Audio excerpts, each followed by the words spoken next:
আসসালামু আলাইকুম। আলিয়া কিচেন্স থেকে বলছি। আপনারা সবাই ভালো আছেন, সুস্থ আছেন, আশা করি আপনারা সবাই সুস্থ আছেন, ভালো আছেন।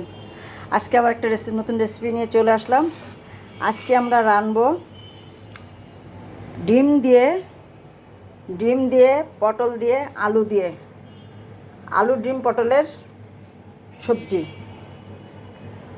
অনেকে বলে দোলমা, ডিম দিয়ে আলু দিয়ে পটল দিয়ে দোলমা রান্না, কিন্তু আমি আলু পটলের ডিম দিয়ে রান্না করব আজকে। আপনাদের দেখাবো এটা কিভাবে রান্নবো। আপনারা আমার সঙ্গে থাকবেন, দেখতে থাকবেন কিভাবে আমি রান্না করি। আমাদের রান্না পর্যন্ত আপনারা দেখতে থাকবেন, ঠিক আছে? আমরা কিভাবে, আমি ডিমটা আগে বসিয়ে দিয়েছি, সেদ্ধ করতে দিয়েছি, সেদ্ধ হয়ে গেছে। আমি এখন ডিমটা ছিলে নেব, ছিলে তারপরে আমি রান্না শুরু করব। আপনারা আমার সঙ্গে থাকবেন, ভালো থাকবেন। আশা করছি আপনারা প্রথম থেকে শেষ পর্যন্ত ভিডিওটা দেখবেন। ভিডিওটা সুন্দর একটা ভিডিও হতে চলেছে, আপনারা দেখতে থাকুন। হ্যালো বন্ধুরা, আমি ডিম পটল রান্না করার জন্য আমি কী ইনগ্রিডিয়েন্টস নিয়েছি দেখুন। এখানে আদা বাটা, রসুন বাটা, পেঁয়াজ বাটা, জিরের গুঁড়ো, ঝালের গুঁড়ো, ধনের গুঁড়ো, হলুদের গুঁড়ো, তেজপাতা আর দিয়েছি কাঁচা ঝাল। এখন আমি ডিমটা ভাজার জন্য কড়াই দিয়ে দেবো চুলাতে। কড়াই দিয়ে দিলাম। এখন আমি ডিমটা ভাজবো। কড়াইটা গরম হোক, তারপরে তেল দেবো। এখন আমি ডিম ভাজার জন্য কড়াইতে তেল দিয়ে দেবো।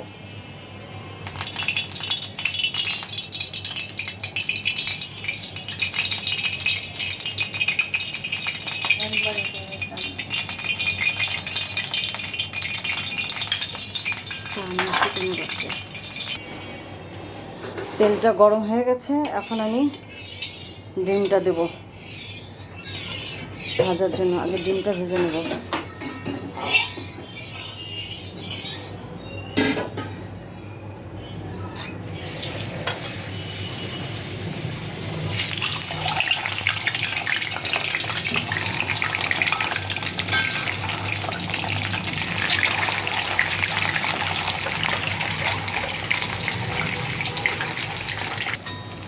ডিম কটা ভাজা হয়ে গেছে, আমি এখন উঠিয়ে নেব।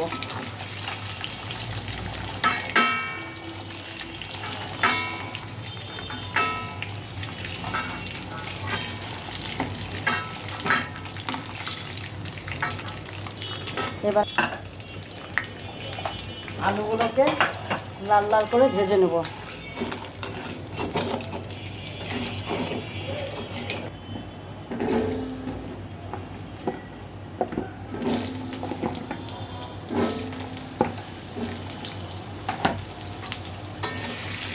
এর মধ্যে আমি হলুদ আর লবণ দিয়ে দেবো।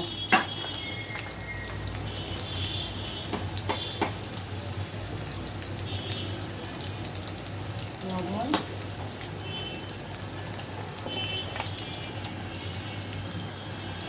আর দেবো হলুদ।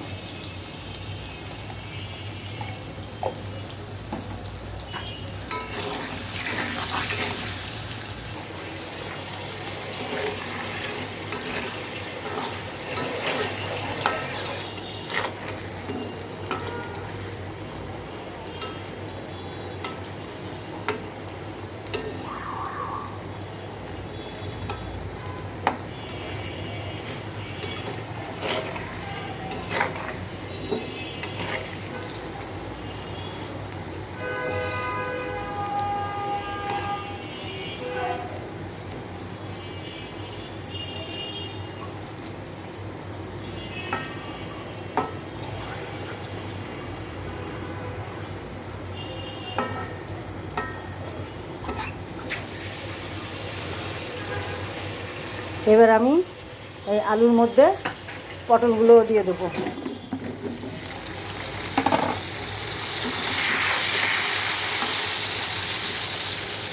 এর মধ্যে আমি আরেকটু লবণ দিয়ে দেবো।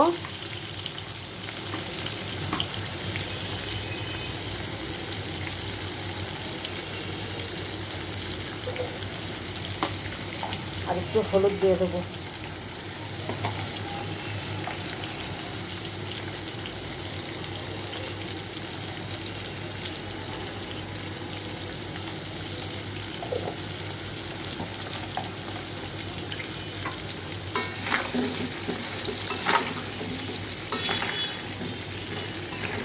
এবার আলু পটল একসঙ্গে আর একটু ভেজে নেবো, ভালো করে ভেজে নেবো।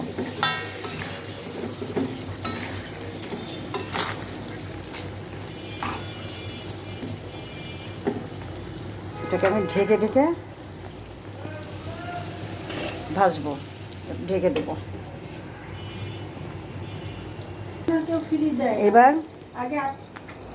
এবার আমি আগলা করে দেখবো ভাজাটা কেমন হয়েছে।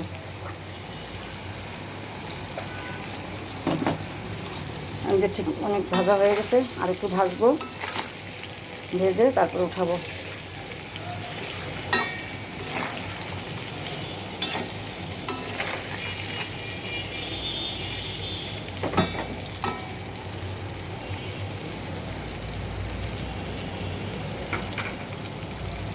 আর একটু ঢাকা দিয়ে রাখলাম,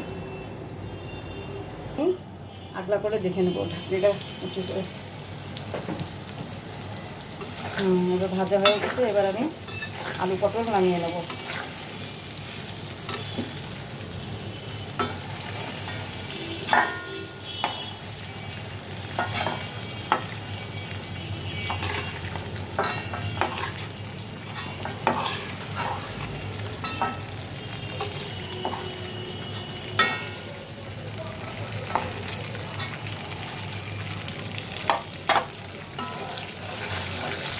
এবার আমি এই তেলের মধ্যেই দুটো তেজপাতা দিয়ে দেবো, দুটো তিনটে।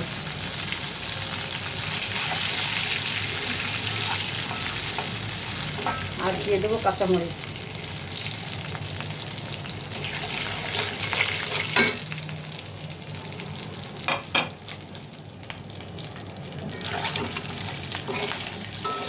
এবার দেবো আদা রসুন।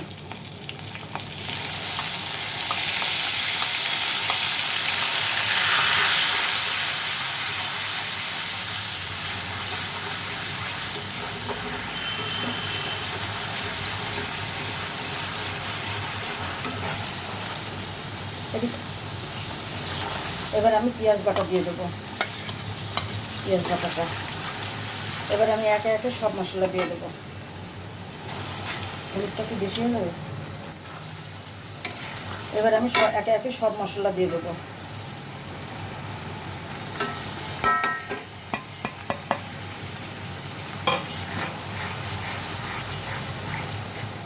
এরপর আমি লবণটা দিয়ে দেবো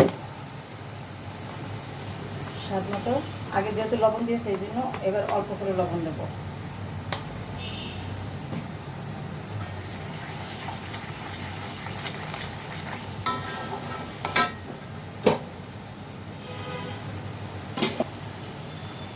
মশলাটা কষানো হয়েছে, কিন্তু আমি আরেকটু মশলাটা কষাবো, একটু পানি দিয়ে দেবো যাতে মশলাটা না পুড়ে যায়।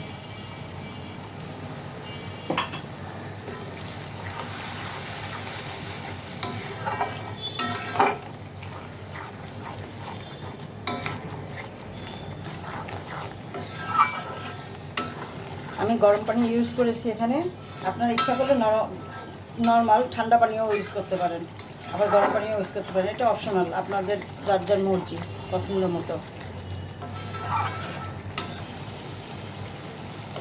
মশলাটা হয়ে গেছে, দেখতে পাচ্ছেন কি সুন্দর কালার হয়েছে। আমি এখন এটাকে এর মধ্যে দিয়ে দেবো, আলু পটল দিয়ে একটু কষাবো, আলু পটল দিয়ে দেবো।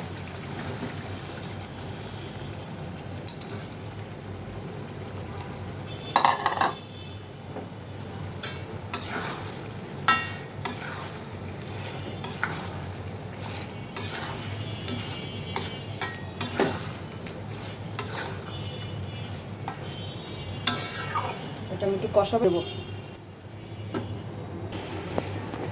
এবার আমি ঢাকনিটা উঠাই।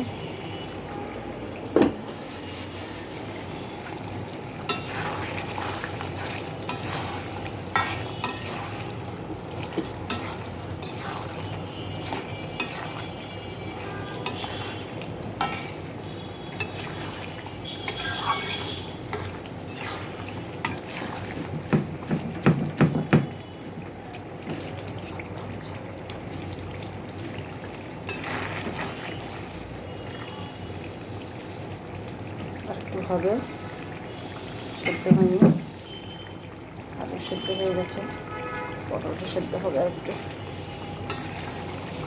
আর একটু পটলটা সেদ্ধ হবে, আর একটু ঢেকে দেবো।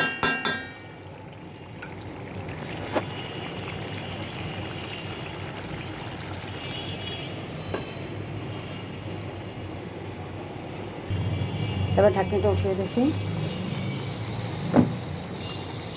কষানো হয়ে গেছে, সেদ্ধ আলু পটল সেদ্ধ হয়ে গেছে।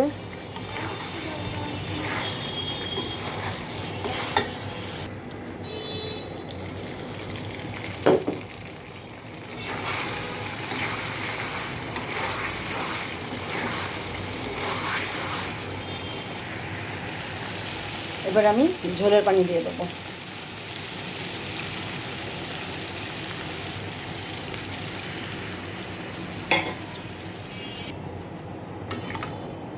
আমি ঝোলের পানি দিয়ে দিলাম।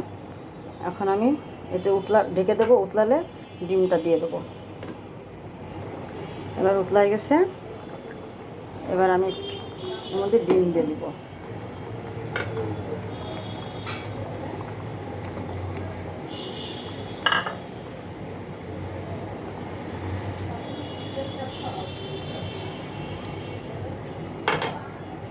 এবার আমি একটু জিরের গুঁড়ো দেবো।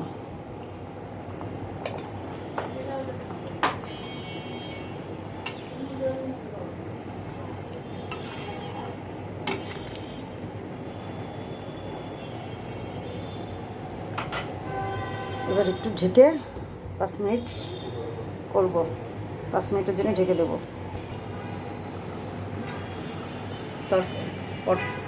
ডিম আলু পটলের তরকারি হয়ে গেছে। আমি এবার ধনেপাতা দিয়ে নামিয়ে নেব।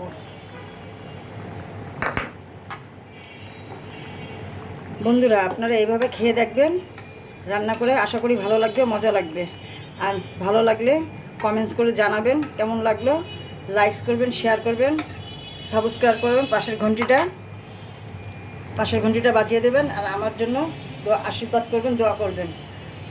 ভালো থাকবেন বন্ধুরা, সাবধানে থাকবেন, সুস্থ থাকবেন। আসসালামু আলাইকুম। আমার তরকারিটা হয়ে গেছে, আমি এখন চুলাটা বন্ধ করে দেব। ভালো থাকবেন, দোয়া রাখবেন। আর আপনারা কী কী ভিডিও চান, কী কী রান্না দেখতে চান, আমাকে কমেন্টস করে জানাবেন। জানালে আমি সেই ধরনের রান্না করে আপনাদের দেখাবো। ভালো থাকবেন, সুস্থ থাকবেন। আসসালামু আলাইকুম।